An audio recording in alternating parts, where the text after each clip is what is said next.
سوال یہ ہے کہ جو نگران شورا بیعت کرواتے ہیں وہ اس سے بیعت ہو جاتی ہے، کیونکہ بیعت تو ہاتھ پہ ہاتھ پکڑ کے، اگر حضرت صاحب ہاتھ پکڑ کے اگر جو بھی مرید ہونا چاہ رہا ہے ہاتھ پکڑ کے اگر آپ اس کا بیعت کروائیں گے تو بیعت ہوگی، یا جو آپ ٹی وی پہ بیٹھ کے یا دور بیٹھ کے بیعت کرواتے ہیں اس سے آپ کے مرید ہو جاتے ہیں یا نہیں؟ بس میرا ایک چھوٹا سا یہ سوال ہے۔ اللہ اکبر، ہاتھ پر ہاتھ دینا شرط نہیں ہے، ورنہ عورتیں کیسے بیعت ہوں؟ پیارے آقا صلی اللہ تعالی علیہ وآلہ وسلم بھی بیعت لیتے تھے، اور کبھی بھی کسی عورت کے ہاتھ میں ہاتھ رکھ کر بیعت نہیں لی اس سے پردے میں عورت۔ تو یہ کہ اسی طرح مردوں کے لیے بھی یہ شرط ہے، بیعت جو ہوتی ہے نا، یہ ایک عہد و پیما ہوتا ہے کہ گناہوں سے توبہ کرواتے ہم، اور اس کو آئندہ فرائض پر عمل وغیرہ کی وہ عہد لیتے ہیں۔ جو الفاظ ہمارے جو ہوتے ہیں، تو اس میں ہاتھ پر ہاتھ رکھنا یہ شرط کہاں سے آ گیا کہ ہاتھ میں ہاتھ رکھیں گے تو ہی بیعت ہوگی؟ تو ایسا کچھ بھی نہیں ہے۔ ہاتھ پر ہاتھ رکھ کر بیعت کرنا بہتر ضرور ہے، بہتر ہے، لیکن اگر نہیں رکھا تو بیعت نہیں ہوگی، یا اس میں کوئی خرابی آ جائے گی یا کوئی خامی ہو جائے گی، ایسا کچھ نہیں ہے۔ بلکہ فتاوی رضویہ شریف میں امام اہل سنت رحمۃ اللہ علیہ نے تو یہاں تک بھی ارشاد فرمایا کہ نمائندہ جو ہوتا ہے، یعنی کسی نے آ کر کہا کہ فلان نے مجھے بھیجا ہے، آپ اس کو مرید کر لو، تو تب بھی اگر پیر صاحب اس کو قبول کر لیتے ہیں تو یہ بھی صورت ہے مرید ہونے کی۔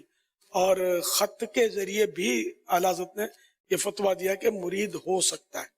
اب یہ نئے مطلب یہ کہ ٹیکنالوجی ہے کہ ٹی وی کے ذریعے یا مطلب اس سے بھی بیعت درست ہے، ٹیلی فون کے ذریعے بھی بیعت ہو سکتی ہے۔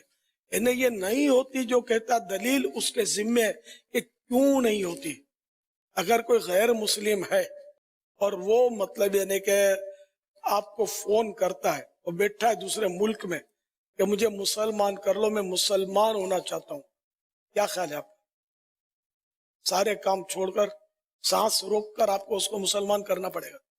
سانس روک کر یہ مبالغہ کر رہا ہوں، یعنی اب کوئی رکاوٹ نہیں ہونی چاہیے، آپ اس کو فوراً کہیں کہ آپ کا جو مذہب کفر کا مثلا وہ یعنی کہ سمجھو دہریہ ہے، کسی کو مانتا ہی نہیں، خدا کو مانتا ہی نہیں ہے، اور دہریہ ہے، تو اس کو کہا کہ اپنے اس دہریہ مذہب سے توبہ کرتا ہوں، توبہ کرے گا۔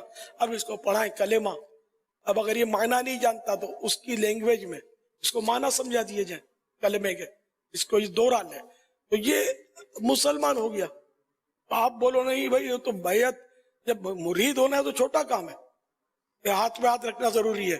ایک کافر کا مسلمان ہونا تو یقیناً بہت بڑا کام ہے، تو اس میں دو ہاتھ ہونے چاہیے، ہاتھ پر ہاتھ رکھے، تو ایسا کچھ نہیں ہے۔ تو وہ ٹیلی فون کے ذریعے بھی اگر آپ اس کو مسلمان کریں گے تو وہ ہو جائے گا۔